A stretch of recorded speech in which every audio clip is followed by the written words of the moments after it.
Welcome to the Toyota Halftime Show, brought to you by Toyota, moving forward. Taking advantage of some good bounces as they try to spoil the party in Dallas, the Giants lead the Cowboys 20-17. Coming up at halftime, my conversation with John Madden. But first, to get a wrap-up of everything that went on around the NFL in Week 2, we go back to New York and join Dan Patrick and the guys. Dan?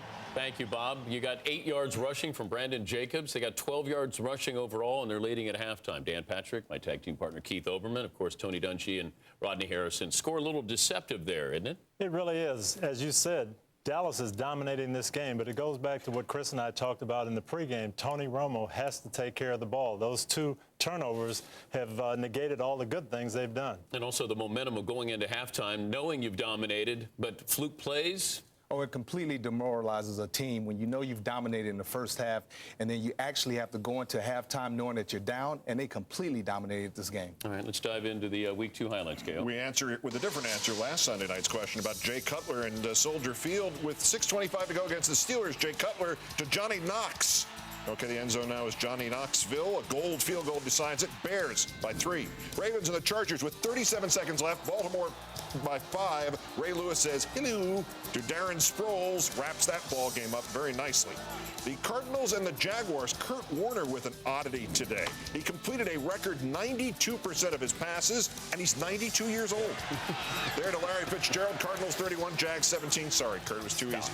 Texans and the Titans. The battle there. Whose Johnson was bigger in this game? Matt Schaub, the 19-yard touchdown pass to Andre. 149 yards receiving. Bigger than 284 total yards from Chris Johnson of Tennessee. And Houston wins 34-31. And Mark Sanchez, played by Adrian Grenier from Entourage, beats Tom Brady. Perhaps the Pats did not get to see enough tape of the Jets. Brady to Moss, interrupted by Darrelle Revis. Jets 16-9 over New England. Rodney, let me go back to the Patriots here. First time you don't get an offensive touchdown from Tom Brady and company since 2006. Alarmed? Well, I'm definitely surprised.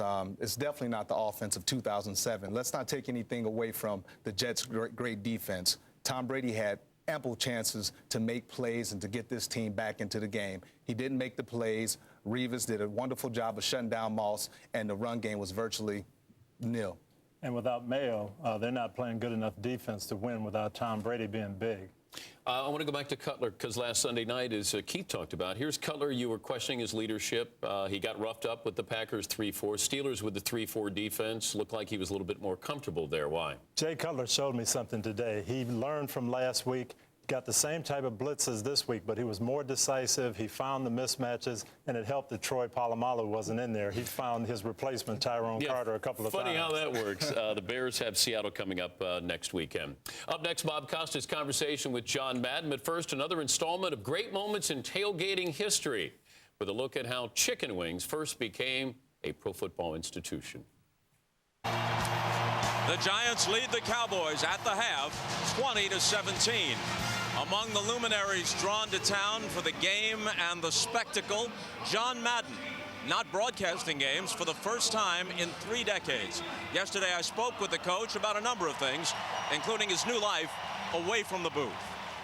It's early in the season, but have you gotten a sense of what your Sundays are going to be like now? Yeah, it's kind of difficult in that I miss being at the live event, you know, and for so many years, you know, I'd been there, and to say that I don't miss it, I'd be lying, but I have a setup where I have 9 63-inch television screens or monitors and 1 big movie screen that I can put the big game into. So that's a challenge in itself, you know, to try and watch every game, and I just did it once. I just did it last week. Was the first time, but it was great. You do it by yourself, or you invite some buddies and your family in? What do you do? No, I had buddies and family in, and you know, maybe 25 people, and we had food. You know, we had breakfast, we had lunch, we had dinner, the whole thing. After dinner. Well, not see, because in California the pregame shows start at 9. It's a 100-yard interception return. He dropped back into the lane and then made this run unbelievable. You hear a lot in sports about wanting to go out on top. As a broadcaster, you couldn't ask for a greater, more dramatic Super Bowl than the one you and Al called this past February in Tampa.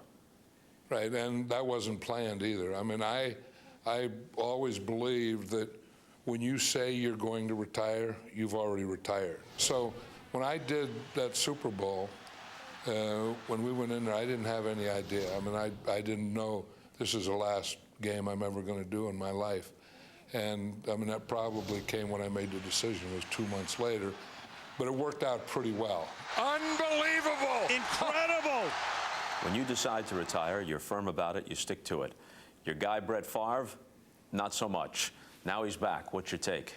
That he ought to do what the heck he wants to do. And, you know, I mean, a lot of people kind of seem to take authorship of his life and, you know, instead of just, you know, letting him do what he feels. And, I mean we all change. I mean, that's the thing. And you change your mind. His mind said he wasn't going to play anymore, and I think they talked him out of retiring and into coming to the Vikings. Suppose all the games somehow were in the AFC and NFC West. Would you have stayed around? Probably not. I mean, I loved it all. But there comes a time, just because you love it and just because you've done it for a long time, that doesn't mean you're going to do it forever. And it was just a time for me that's it. I'm not going to do it anymore, and I shouldn't do it anymore. And when I say I miss it, that doesn't mean that I regret it. I don't regret the decision, but doggone, I miss it. And for my entire conversation with John Madden, including his thoughts on expanding the regular season and possible changes to the overtime rule, you can go online to NBCSports.com. We go now to a break, and when we come back, Al and Chris have the second half. It's the Giants by 3 in Big D. This has been the Toyota Halftime Show, brought to you by Toyota, moving forward.